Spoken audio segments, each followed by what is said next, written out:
Je crois que j'ai commencé à faire des photos, j'avais 12 ans. Et mon envie était de faire partager mon point de vue et mon regard sur l'être humain.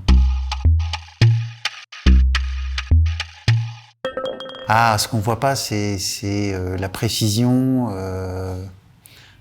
sur le tatouage, c'est la précision, c'est le temps passé, c'est l'élégance et puis de laisser une trace, vraiment une très belle trace du tatouage sur un corps et de se dire, enfin, ce que je cherchais depuis très longtemps, c'était de trouver un artiste qui avait vraiment une œuvre d'art sur lui.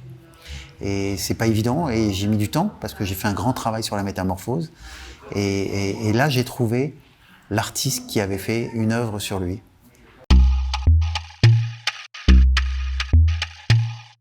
C'est celle que tu gardes dans ta tête et que tu as envie de faire un jour et que parfois tu te dis « Ah, j'aimerais bien la garder dans ma tête sans pouvoir la faire ». Alors c'est plutôt sur les artistes que je photographie, mais il est comment? C'est vraiment ça, je me dis « Oui, bah, il est comme les autres ». Mais voilà, c'est toujours cette question qui est récurrente parfois, mais il est comment? Ils sont comme toi et moi. Un peu différents, mais comme toi et moi.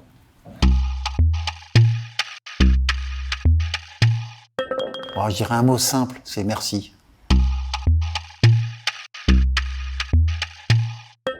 Je dirais les deux. Les deux, parce que je pense que tout ce qui est spontané est toujours réfléchi, quoi qu'il arrive. Je pense qu'il y a un vrai travail en amont dans sa tête pour qu'on voyage dans des idées, dans un imaginaire de storyboard, de ce qu'on imagine photographiquement. Et après, ça devient une évidence et ça devient instantané, mais parce qu'on l'a déjà. On a préparé son cerveau à imaginer un travail.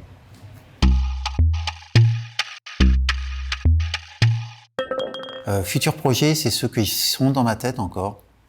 Et j'essaye de faire un tri parfois et de me dire par quoi je commence. Mais mon futur projet, c'est une grande prochaine expo dans un château.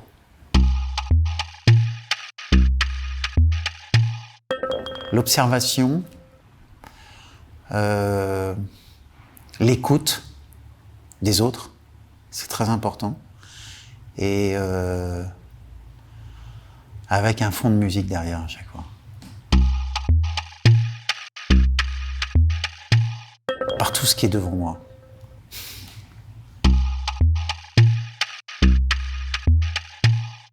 Parfois mon manque de rigueur, que j'ai pourtant énormément, que je demande aux autres, mais à moi-même aussi, avec, attention, une grande zénitude aussi. Je vais en avoir plein de qualités qui me manquent, et j'espère en tout cas. Je pense que l'art et l'argent n'est pas incompatible à partir du moment où l'art prend toujours le dessus.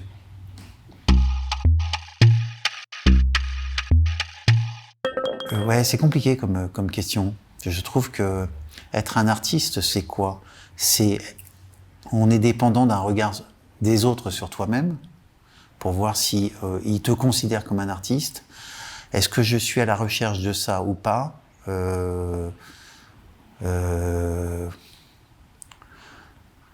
Que ce soit de mon vivant ou après, c'est pas très grave. Je pense qu'il y a plein de choses plus importantes dans la vie.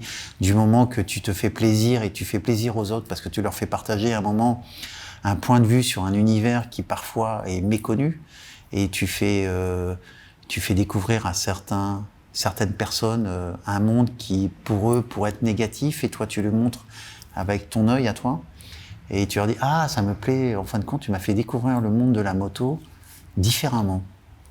Et voilà, et j'ai fait la même chose sur la métamorphose de l'être humain. Et les gens me disaient, ah, je voyais pas les gothiques comme ça, je voyais pas les drag queens ou les mangas comme ça. Tu m'as fait découvrir un monde assez étonnant. Et je me souviens d'une fois, une maman, je fais une grande expo justement sur la métamorphose, et il y a une maman qui me dit, Vous m'avez fait comprendre ce qu'est ma fille aujourd'hui. Sa fille était mineure, je l'avais photographiée, elle était fétichiste. Et elle m'a dit, maintenant je comprends dans le monde dans lequel elle est. Et je suis soulagé de voir ce que vous avez fait avec ma fille et de pouvoir la comprendre. C'est-à-dire, je lui ai vraiment fait sauter des angoisses, le stress qu'elle pouvait avoir, et elle, d'un seul coup, elle a réussi à faire confiance à sa fille et à comprendre l'univers dans lequel elle était. Et ça, c'est génial, quoi. C'est des moments magiques.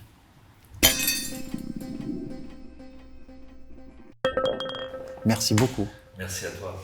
Merci.